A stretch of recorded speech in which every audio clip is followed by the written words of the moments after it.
I'm Allison, 34, and last Tuesday my world imploded when I discovered an $88,000 charge on my premium credit card during a client meeting.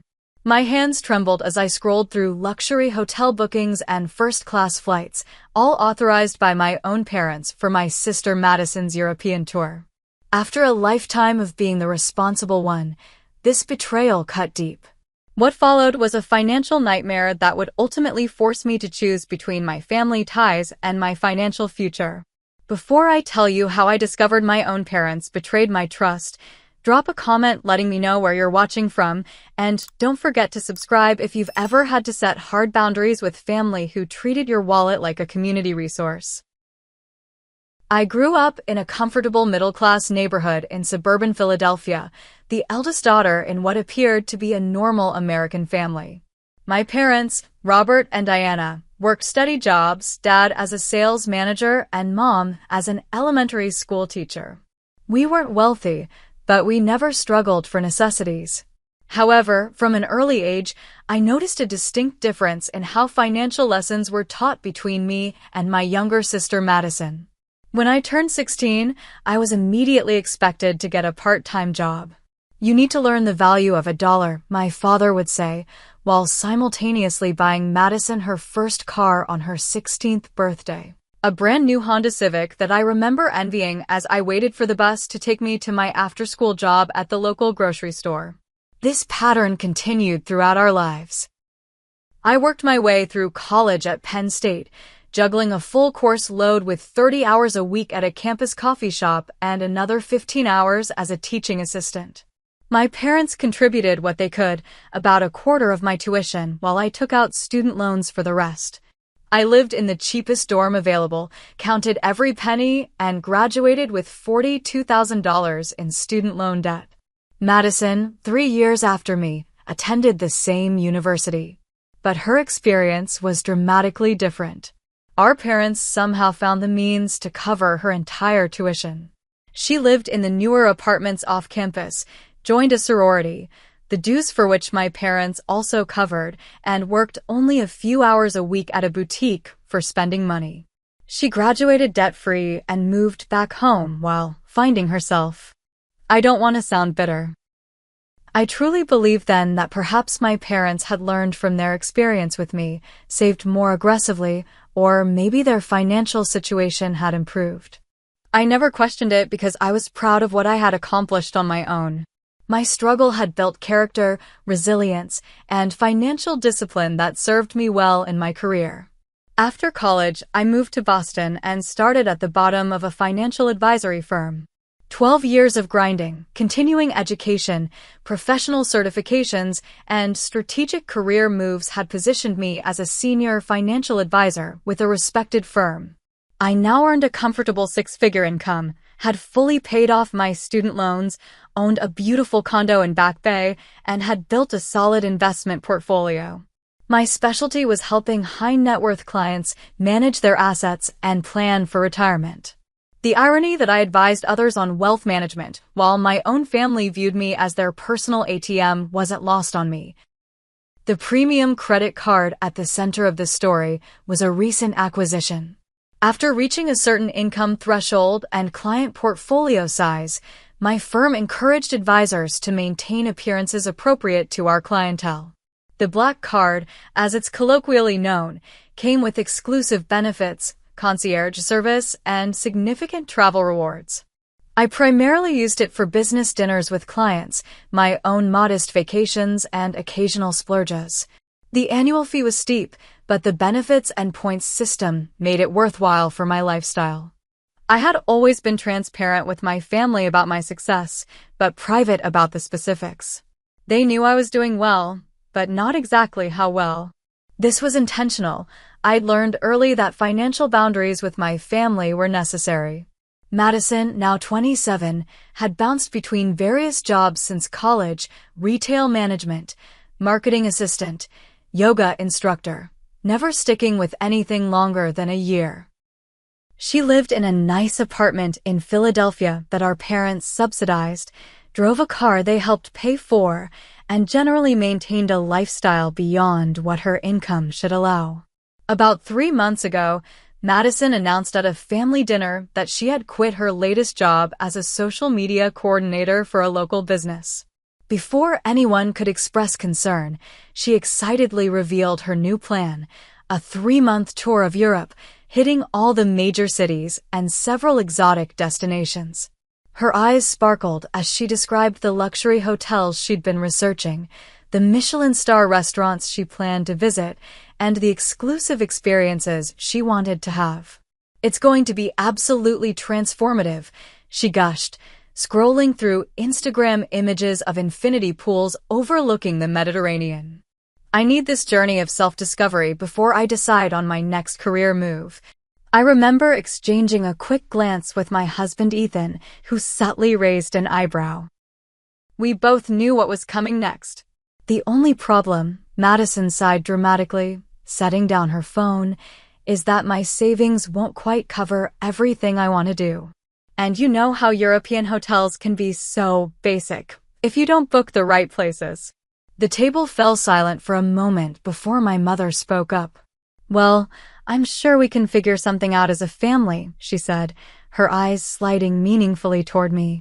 "Allison, don't you have those travel points from your fancy credit card? You're always talking about how you never have time to use them all." I had mentioned my card's travel rewards exactly once, in passing, months earlier. "Actually, I'm planning to use those points for Ethan's and my anniversary trip next year," I replied calmly, taking a sip of water. "But Madison, I'd be happy to help you create a budget that could make a European trip work with your savings. There are plenty of wonderful, authentic experiences that don't require luxury accommodations." Madison's face fell immediately. "I don't want to stay in hostels or whatever.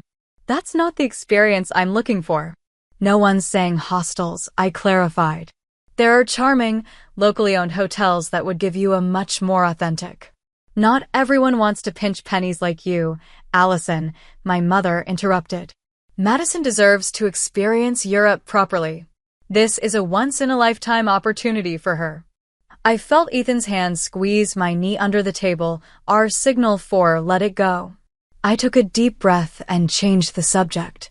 That dinner was 2 weeks before the $88,000 charge appeared on my card.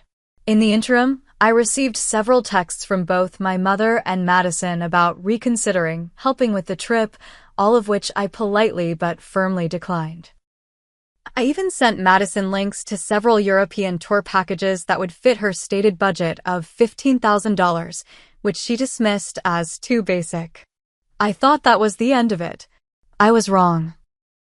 Tuesday started like any other workday. I woke up at 5:30 a.m., went for my morning run along the Charles River, showered, and was at my office by 7:45. I had a packed schedule, including a 10 a.m. meeting with the Richardsons, a retired couple who had entrusted me with their $3.2 million portfolio. They were conservative investors who had worked diligently their entire lives to build their nest egg, and they counted on me to protect and grow their wealth for their retirement years. I had prepared a detailed presentation on some adjustments to their portfolio, accounting for recent market trends and their upcoming plans to purchase a winter home in Arizona. Everything was meticulously organized. The Richardsons appreciated thoroughness and attention to detail. At 10:15, as I was explaining a particularly complex tax advantage strategy, my phone buzzed in my pocket. I normally keep it on silent during client meetings, but I had set up special notifications for potential emergencies. This particular buzz pattern indicated an alert from my credit card company about unusual activity. My mind immediately jumped to potential fraud. It happens even with premium cards, but I couldn't step away from the Richardsons mid-presentation. I continued my explanation, trying to focus on the complex numbers in front of me while my phone buzzed again. And again. By the third buzz, Mrs. Richardson noticed my slight distraction. "Is everything all right, Allison? We can take a short break if you need to check that." Embarrassed but grateful, I excused myself for what I promised would be just a moment. Stepping into the hallway, I pulled out my phone to find multiple alerts from my credit card company about unusual spending activity. When I opened the app, my heart nearly stopped. The most recent charge had come through just minutes ago, $12,740 at Harrods in London. Before that, $22,500 for first-class round-trip tickets on British Airways.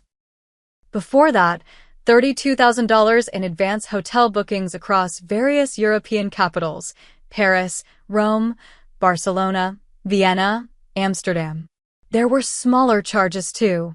A $4,800 booking for a private yacht tour of the Greek islands, a $3,200 spa package at a resort in Switzerland, $5,800 at Louis Vuitton, and numerous restaurant reservations with deposits totaling over $7,000. All told, the charges added up to just over $88,000, all made within the last 24 hours. My hands shook as I immediately called the credit card company's dedicated line for premium cardholders. After verifying my identity, I reported suspected fraud. "I'm seeing that these charges were authorized using your security code, Ms. Walker," the representative said. The card wasn't reported stolen, and the authentication codes were correctly entered. "Was your card lost or compromised in any way?" "No, it's in my wallet right now," I replied, pulling it out to confirm. "I haven't authorized any of these charges." "I understand. Let me check something else." I could hear typing in the background. "It appears the charges were made online, but the verification was done through the phone number we have on file for your account. The authentication codes were sent via SMS and correctly entered." A cold dread washed over me. Only 3 people had access to both my card details and my phone: myself, my assistant Brooke, for booking business travel, and, in case of emergencies only, my mother. I ended the call with the credit card company, promising to call back after investigating further. First, I texted Brooke. "Did you make any charges on my black card in the last 24 hours? Her response was immediate. "No, absolutely not." "Is something wrong?" With trembling fingers, I called my mother. The call went straight to voicemail. I texted her next. "Mom, I need you to call me immediately about an emergency with my credit card." While waiting for her response, I stepped back into the conference room long enough to apologize to the Richardsons and ask to reschedule. They were understanding, if concerned, and I promised to call them later that day. Back at my desk, my phone pinged with a text from my mother. "We'll discuss this when you calm down. Your sister deserves this trip." I stared at the message in disbelief. It wasn't a denial. It wasn't confusion about what I was referring to. It was an admission. I called again. Voicemail. I texted back. "You used my credit card without permission for Madison's trip? That's theft. $88,000 of theft." 3 dots appeared, disappeared, then appeared again. Finally, "Don't be so dramatic. We're family. We knew you wouldn't help willingly because you've always been selfish with your money. You'll thank us later when you see how this trip transforms your sister." I felt physically ill. The room seemed to spin around me. I called my father next, hoping for some rationality. He didn't answer either. A new text came in, this time from Madison. "OMG, thank you. I knew you'd come through. Can't wait to send you pics from Paris. Love you, sis." Attached was a selfie of her surrounded by shopping bags with designer logos. I sat at my desk, unable to move, trying to process what was happening. My family had effectively stolen $88,000 from me and were now acting as if I should be happy about it. As a financial advisor, I knew the ramifications went beyond the money itself.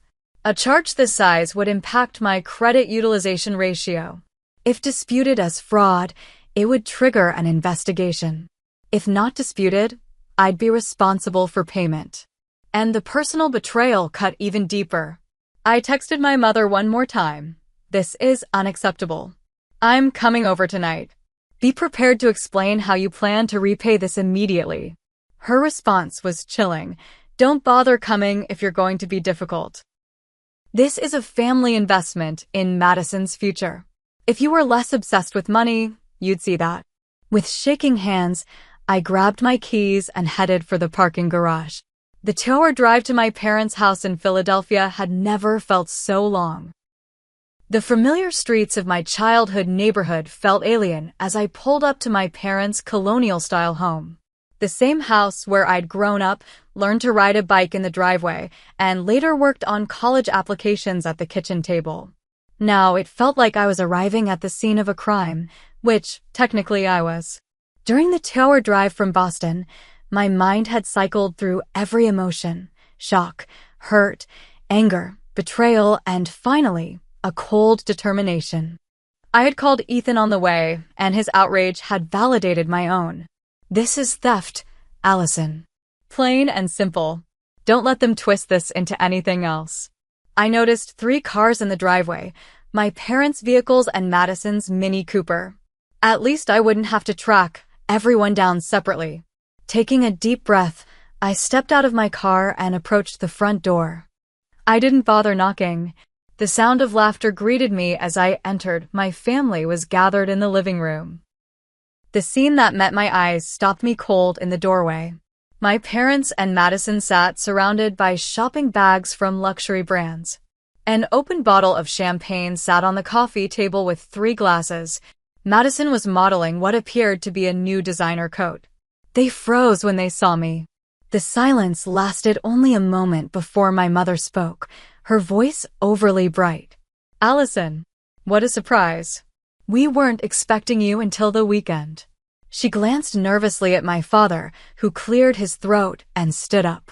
You know exactly why I'm here, I said quietly, my voice steadier than I felt. I want an explanation for the $88,000 charged to my credit card. Madison bounced up, apparently misreading the situation entirely. Isn't it amazing? I can't believe you did this for me. Look at everything I got for the trip. She gestured to the shopping bags. I've already posted a thank you on Instagram. You're going to get so many new followers. I didn't do anything for you, I said, my eyes not leaving my mother's face. My card was used without my knowledge or permission. That's fraud. My father stepped forward, hands raised placatingly. Now, Allison, let's not throw around words like fraud. Your mother had access to your card information for emergencies, remember?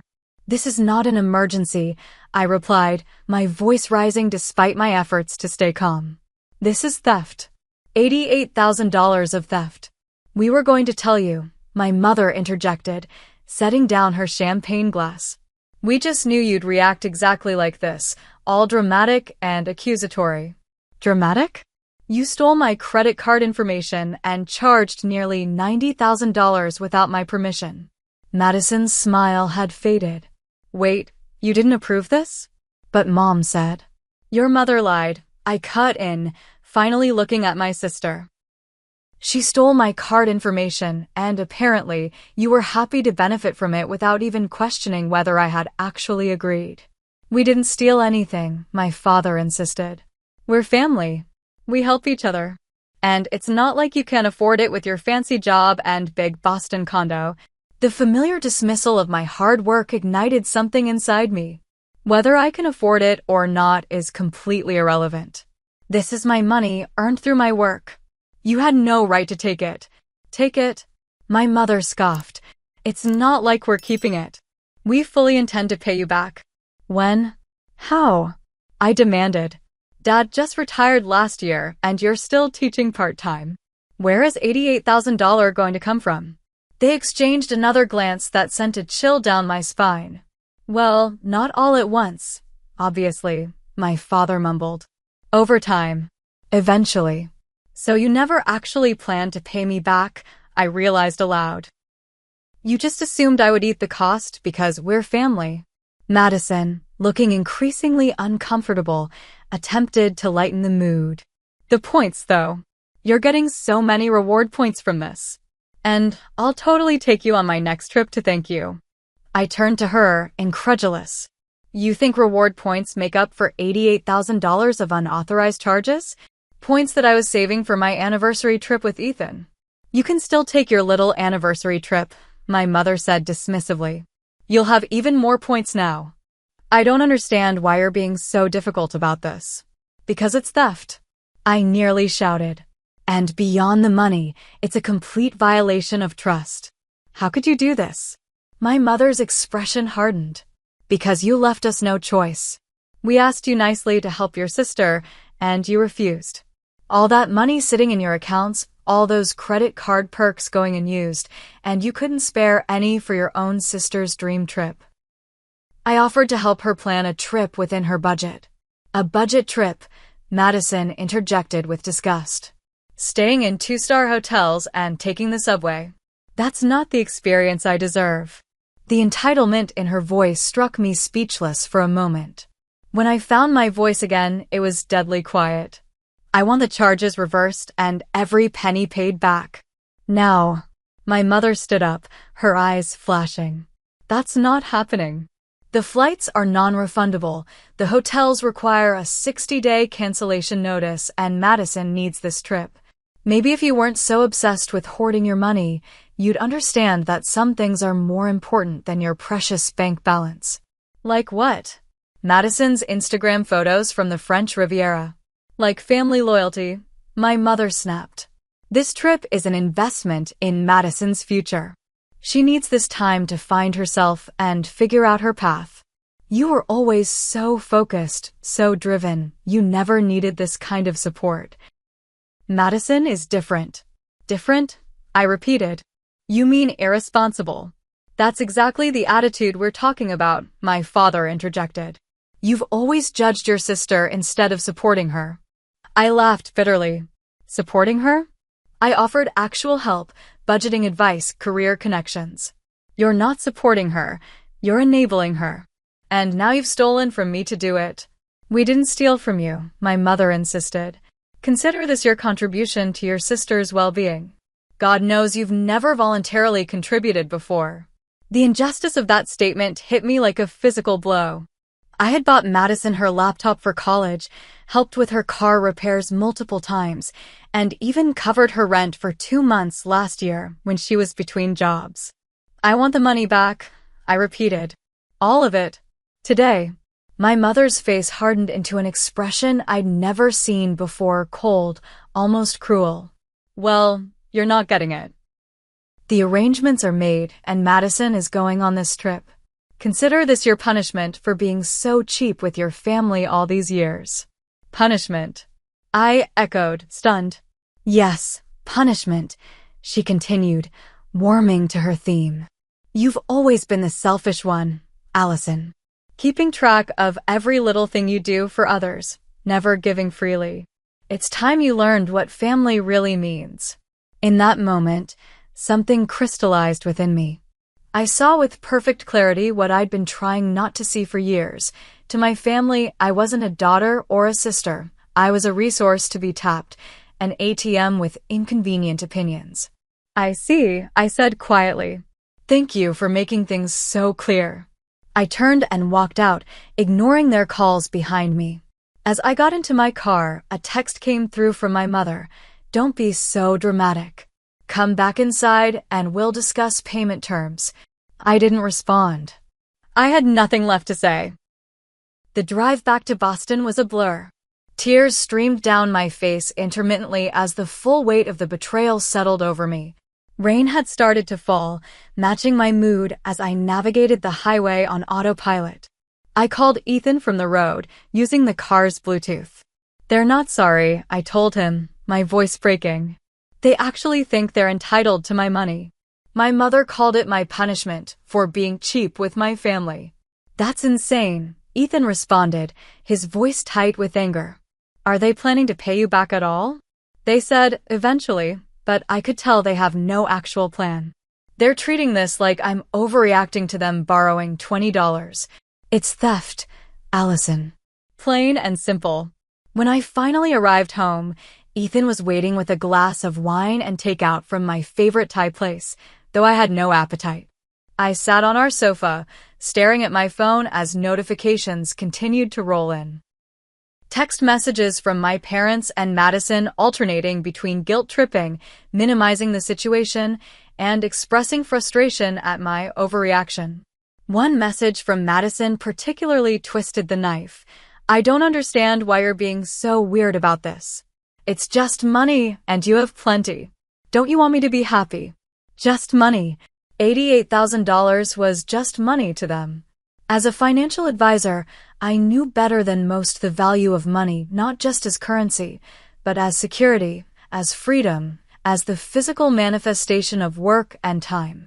Each dollar represented minutes of my life spent building my career, serving my clients, applying my expertise. And my family had taken $88,000 of those dollars without a second thought. "This isn't the first time, is it?" Ethan asked quietly, sitting beside me. The question made me pause. I scrolled back through my mental history with my family and financial boundaries. There was the time my mother borrowed my credit card to buy Madison a prom dress, $600 I hadn't authorized, but ultimately let go because it was a special occasion. The multiple occasions when my parents had asked for loans that were never repaid. The expectation that I would pick up the check at every family dinner because I made so much more than everyone else. "No," I admitted. "It's just the first time it's been this blatant, this large." Ethan took my hand. "Call Rachel," he suggested, referring to my best friend since college. "I love you, but I'm too angry to be objective. Rachel will help you see this clearly." He was right. Rachel had always been my voice of reason, particularly regarding family matters. As a therapist specializing in family dynamics, she had insights I valued. I called her, and she picked up immediately despite the late hour. After I explained the situation, she was quiet for a moment. "Allison," she finally said, her voice gentle but firm, "this is financial abuse." "Isn't that term usually used for spouses or elderly parents?" I asked. "It applies to any relationship where someone exploits financial control or access to harm or control another person. Your parents took your money without permission, refused to return it, then tried to make you feel guilty for objecting. That's textbook financial abuse." She continued, laying out what she was hearing with professional clarity. My family had established a pattern of financial entitlement, consistently dismissed my boundaries, and now had escalated to outright theft when I refused to comply with their demands. "And the punishment comment is particularly telling," she added. "It reveals that they believe they have the right to discipline you, a grown, independent woman, by taking your money. They're treating you like a child while simultaneously expecting you to financially support them like a parent."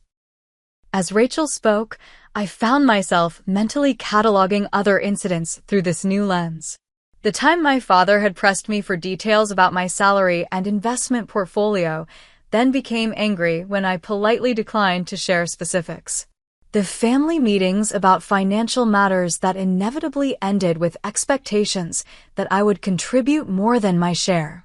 The subtle digs about my money hoarding whenever I made a purchase for myself but declined to fund something for Madison. "What do I do now?" I asked Rachel. "First, you protect yourself," she said firmly. "This isn't just about the money, though that's significant. It's about establishing that your boundaries matter and there are consequences for violating them." After we hung up, I sat in silence for a long time, processing. My phone continued to buzz with messages from my family, now shifting strategy. My father texted, "Your mother is very upset. You know how she gets. Let's all calm down and discuss this reasonably." Translation: "Come back and let us convince you to drop this." Madison posted a tearful Instagram story about family betrayal without naming me directly, but the timing made it obvious. 3 of our cousins texted me asking what was going on. My mother's latest message was the most manipulative. "I didn't raise you to be this selfish. I'm disappointed in the woman you've become." That was the breaking point. In that moment, I made my decision. I would not allow this to continue. I would not absorb this financial hit to keep the peace. I would not be manipulated, guilt-tripped, or gaslight into believing I was wrong for expecting basic respect for my boundaries. I texted my mother one final message: "What you've done is financial abuse and fraud. I've given you the opportunity to make this right. You've made your choice. Don't regret it later." Then I blocked all their numbers, at least temporarily. I needed space to think and act without their manipulation clouding my judgment. The next morning, I awoke to an Instagram notification. Madison had posted photos of her new luxury luggage set, purchased with my stolen card, with the caption, "Europe prep in full swing. Can't wait for this journey of self-discovery.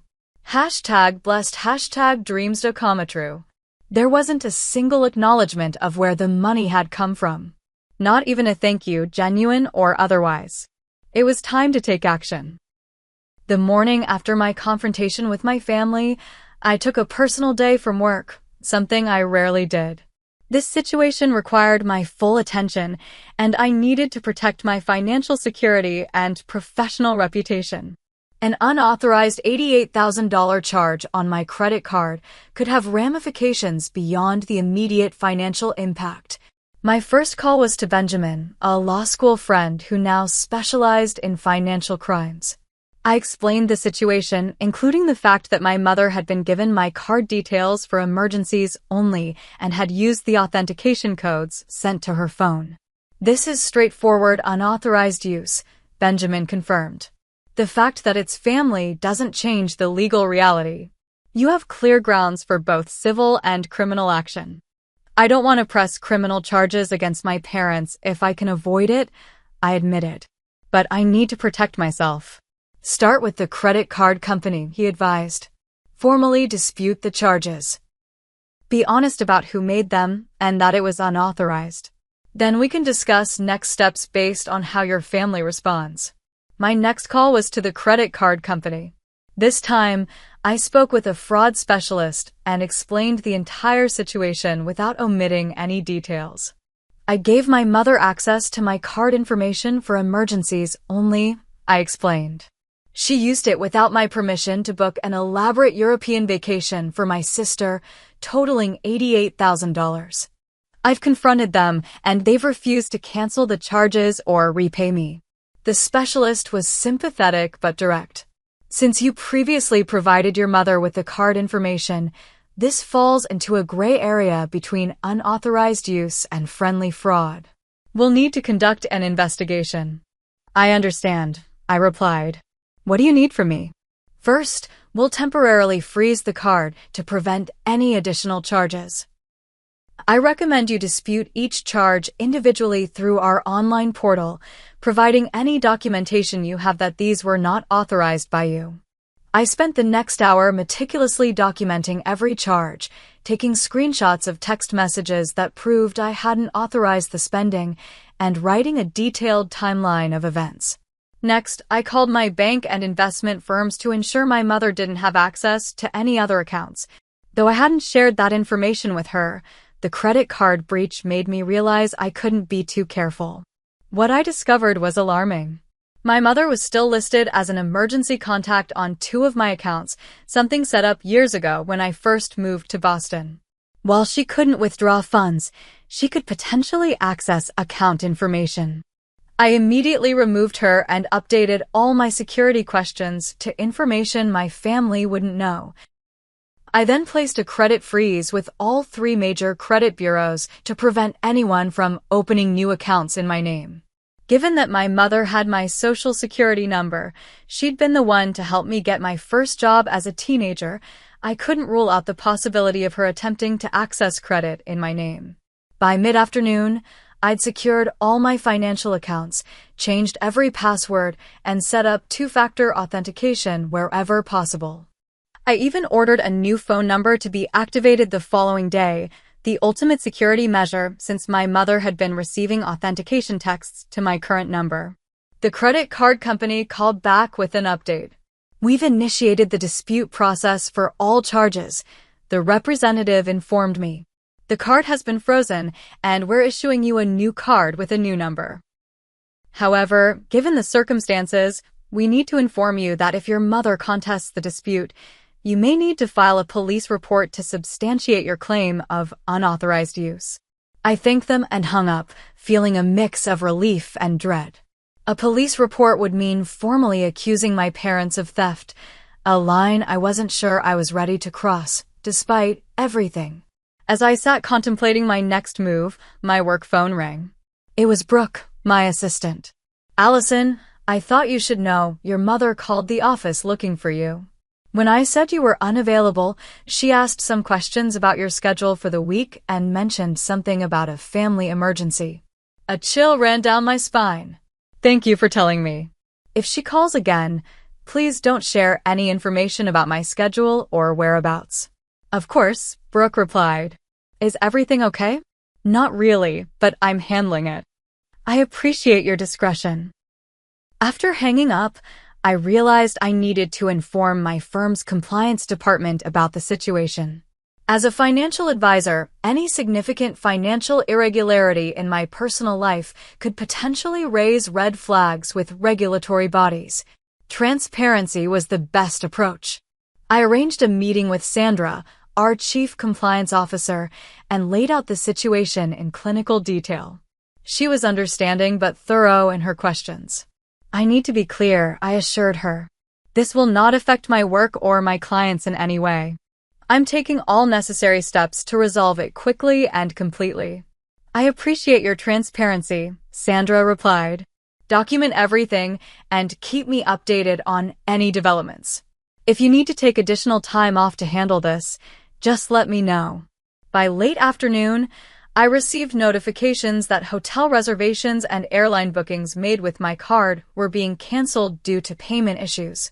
My actions were having immediate effects. Then the barrage began. My email inbox filled with messages from my parents and Madison, having discovered that their grand plans were unraveling. The subject lines ranged from pleading, "Please call us," to angry, "You've ruined everything," to manipulative, "Mother is having chest pains from stress." I didn't open any of them. Instead, I called Ethan and asked him to come home early.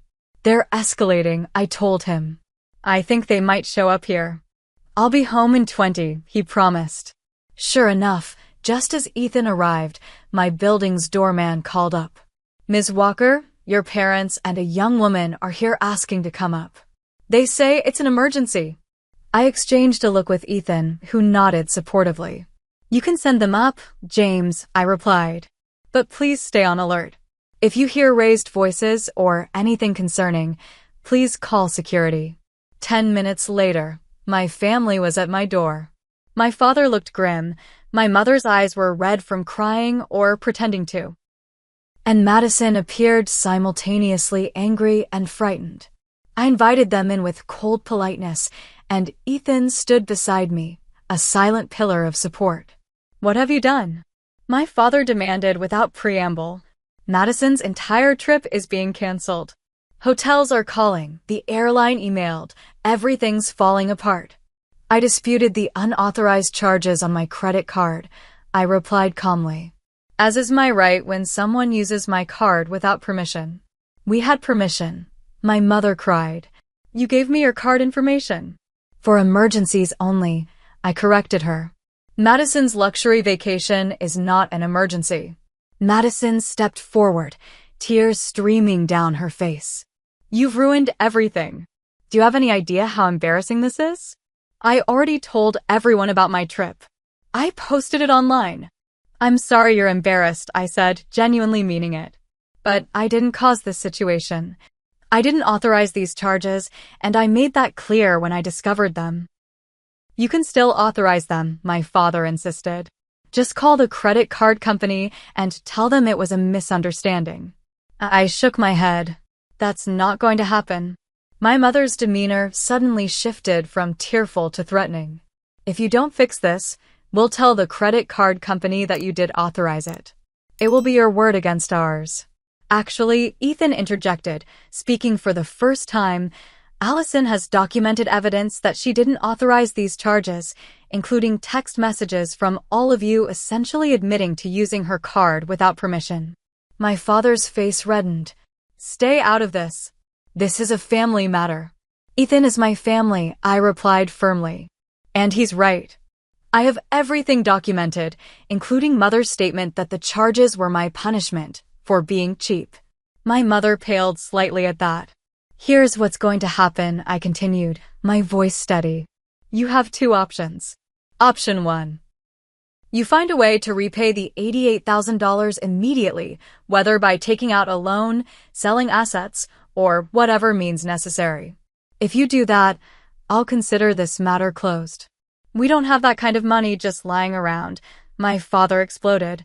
You know that. Then there's option 2, I continued as if he hadn't spoken. I complete the dispute process with my credit card company, which will likely require me to file a police report for unauthorized use and fraud. The charges will be reversed, but there will be legal consequences. The room fell silent as the gravity of the situation finally seemed to sink in.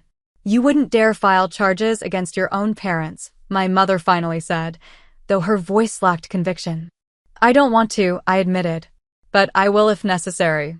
What you did was not just a breach of trust, it was illegal. This is about more than just the money, isn't it? My father asked, his anger giving way to a dawning realization. Yes, I acknowledged. This is about years of disrespect, boundary violations, and treating me like a resource rather than a daughter. The $88,000 was just the final straw. Madison, who had been unusually quiet, suddenly looked up. Can you still help me have a trip? Maybe a scaled-down version? I really did my heart set on Europe this summer. I stared at her in disbelief. Even now, she was still asking for money. Before I could respond, my parents exchanged a glance that sent a warning signal through my mind. There's something you should know, my father said reluctantly. We can't repay the money. Not now, not anytime soon. Why not? I asked, though I suspected the answer. We've been having financial difficulties for years, he admitted. My retirement portfolio didn't perform as expected. The house needs major repairs we've been putting off. And we've been helping Madison with her rent and expenses. We're underwater, my mother added quietly. We've been using credit cards to stay afloat. That's why. She trailed off. That's why you thought using my card was acceptable, I finished for her. Because you're already in debt. How bad is it? Ethan asked. My father couldn't meet my eyes. About $140,000 in credit card debt, plus the underwater mortgage. The financial advisor in me was horrified. The daughter in me was heartbroken. Have you used my card before? I asked suddenly, a terrible suspicion forming. The ensuing silence was answer enough. How many times? How much? Just small amounts, my mother defended weakly. A few hundred here and there when things were tight. We were always careful to keep it small enough that you wouldn't notice. The betrayal cut even deeper. This wasn't a one-time, terrible decision. This was a pattern of theft they'd been engaging in for who knows how long. Get out, I said quietly. All of you. Now. Allison, please, my mother began. Now, I repeated, my voice like steel. I'll contact you in 48 hours with my decision about how to proceed. Until then, do not contact me, do not come here, do not try to involve other family members. As they filed out, Madison turned back. I never knew they were using your card without permission before. I swear. Whether that was true or not, I couldn't tell. And at that moment, I couldn't bring myself to care. After they left, I sank onto the sofa, emotionally drained. What am I going to do? I asked Ethan. They can't repay the money, but if I file a police report. He sat beside me and took my hand. Whatever you decide, I'm with you.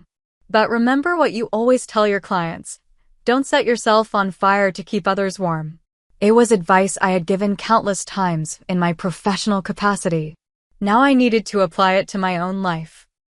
The next 48 hours were a blur of activity.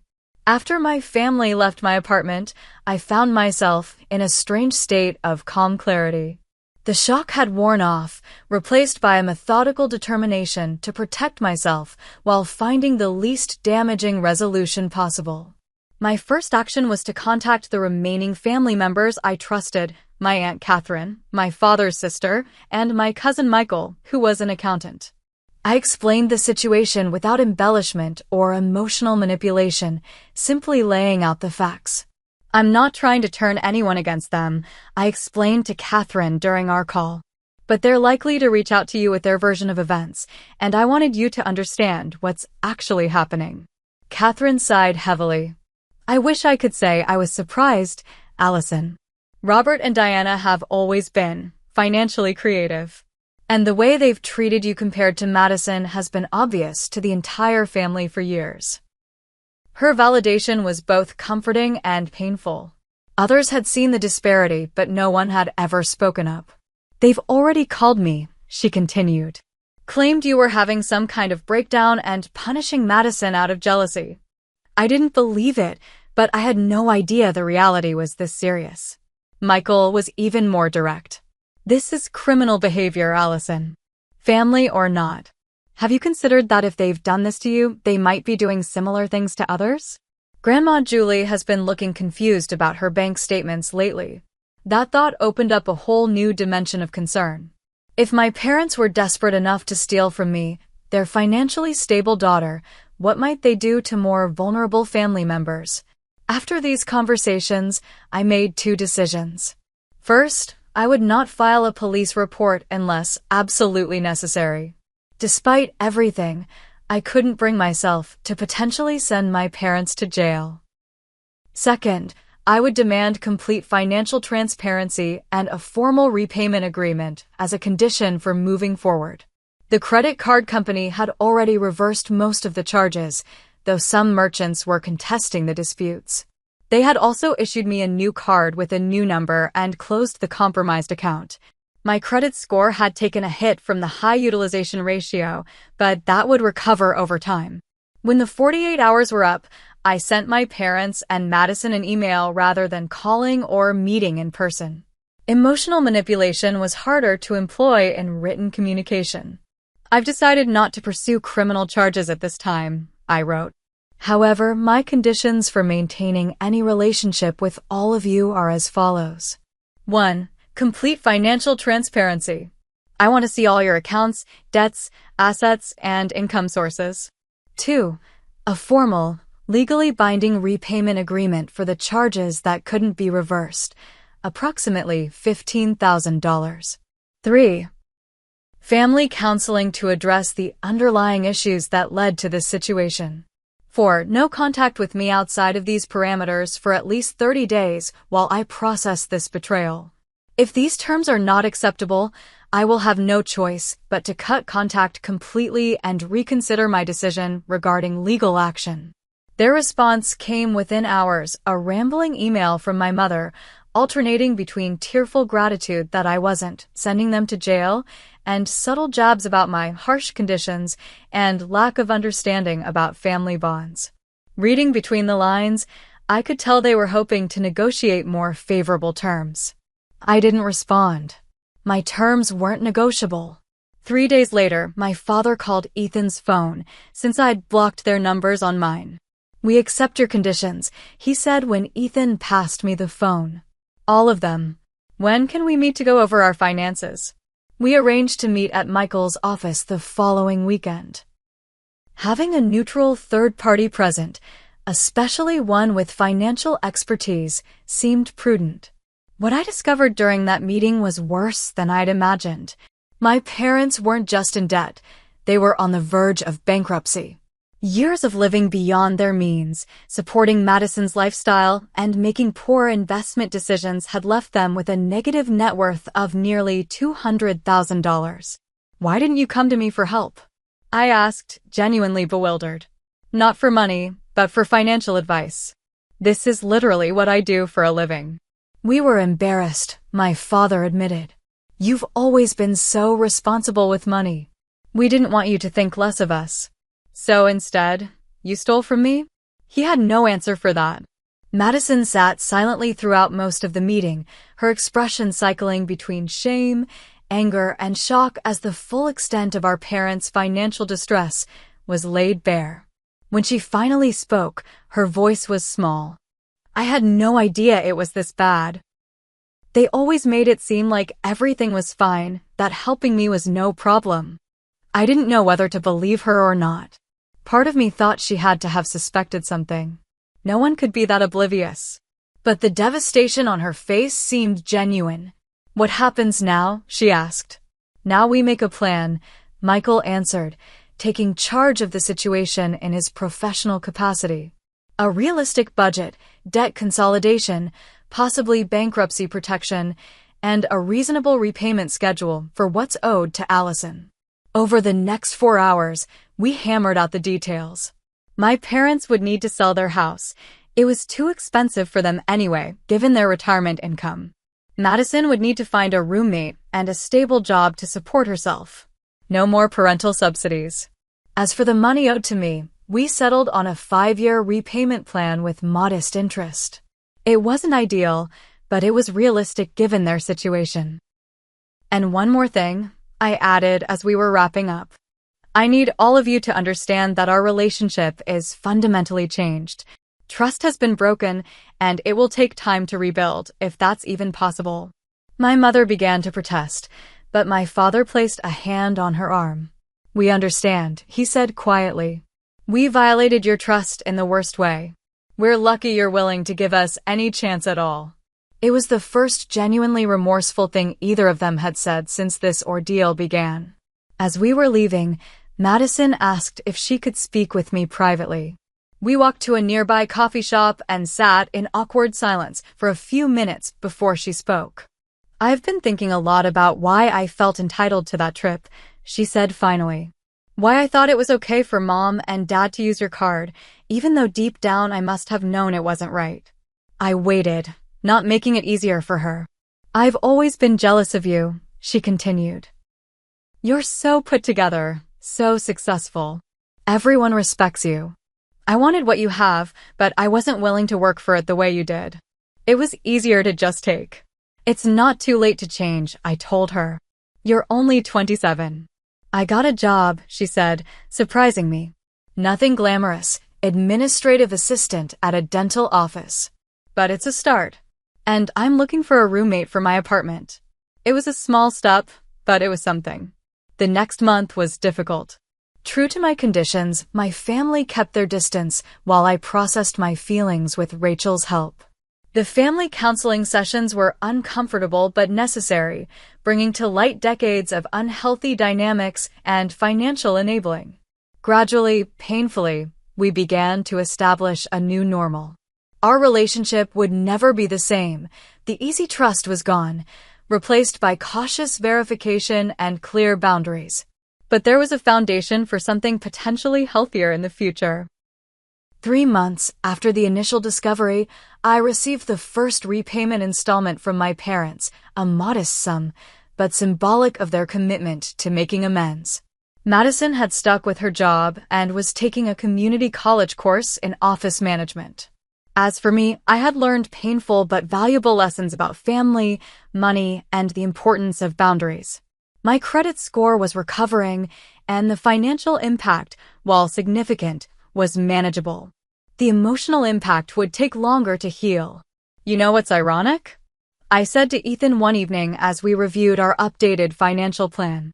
This whole situation has made me better at my job.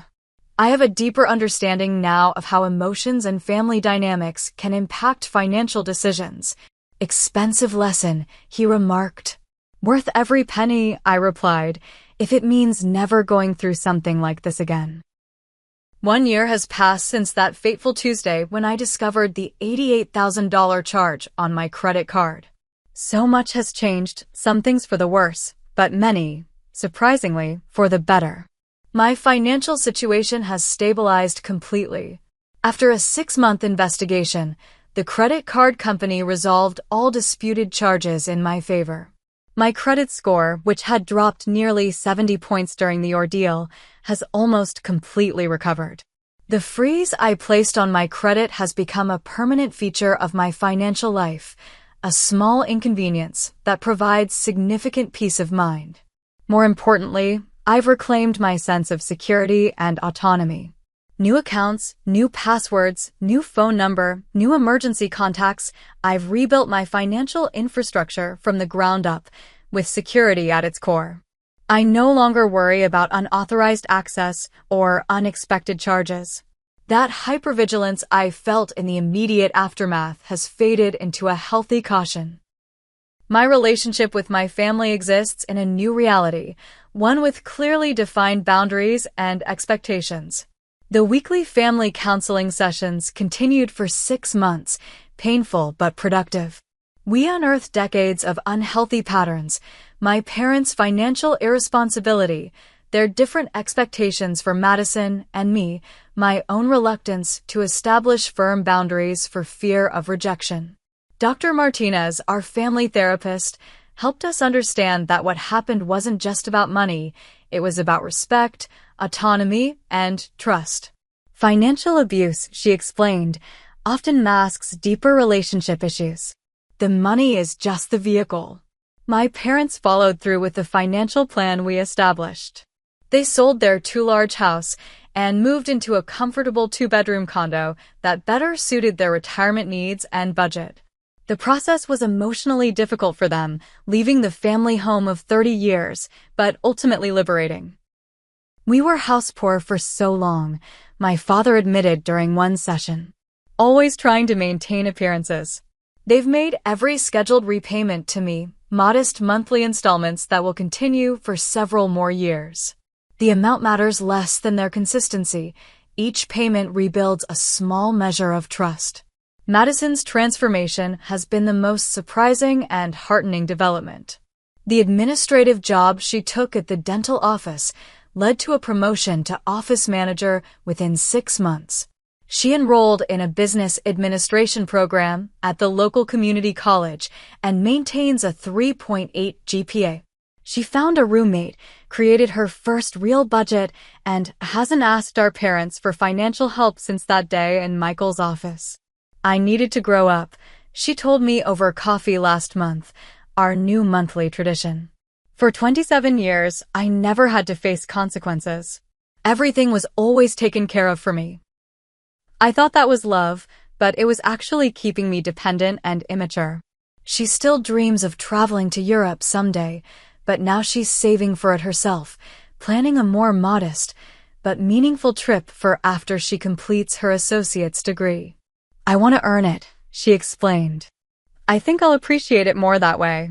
My professional life has taken an unexpected turn as well. After months of helping clients protect themselves from financial fraud perpetrated by strangers, I realized there was a gap in financial education around family financial abuse. With my firm's support, I developed a seminar series on financial boundaries in family relationships, drawing on my personal experience, anonymized, of course, and professional expertise. The response has been overwhelming. So many people have experienced financial pressure, manipulation, or outright abuse from family members, but felt too ashamed or guilty to address it. My seminars provide practical strategies for establishing healthy financial boundaries without completely severing family ties. Last month, I was asked to speak at a National Financial Advisors Conference on the topic. Standing at the podium, looking out at hundreds of colleagues, I felt a profound sense of purpose. My personal trauma had transformed into professional wisdom that could help others. The healing process hasn't been linear or easy. There are still moments of anger, grief, and resentment. Holidays are especially challenging. The old patterns try to reassert themselves, and I must consciously maintain my boundaries. My mother occasionally slips into passive-aggressive comments about my new rules, and my father sometimes becomes defensive about their past behavior. But there are also moments of genuine connection and growth. Last week, my father called to ask my advice about a retirement account decision, something he would never have done before. My mother has started volunteering at a financial literacy program for teens, saying she wants to help others avoid the mistakes she made. These small steps suggest real change, not just performance. Ethan has been my rock throughout this journey. His unwavering support and perspective helped me navigate the most difficult moments. We finally took that anniversary trip we'd been planning, a 2-week tour of the Pacific Northwest, funded by my own legitimately earned credit card points.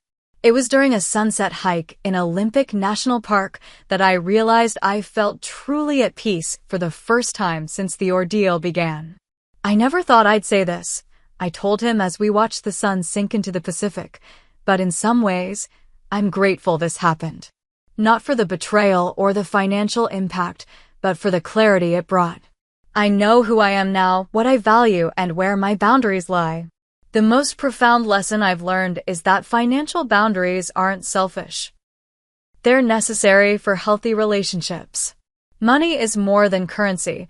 It represents our time, energy, values, and choices.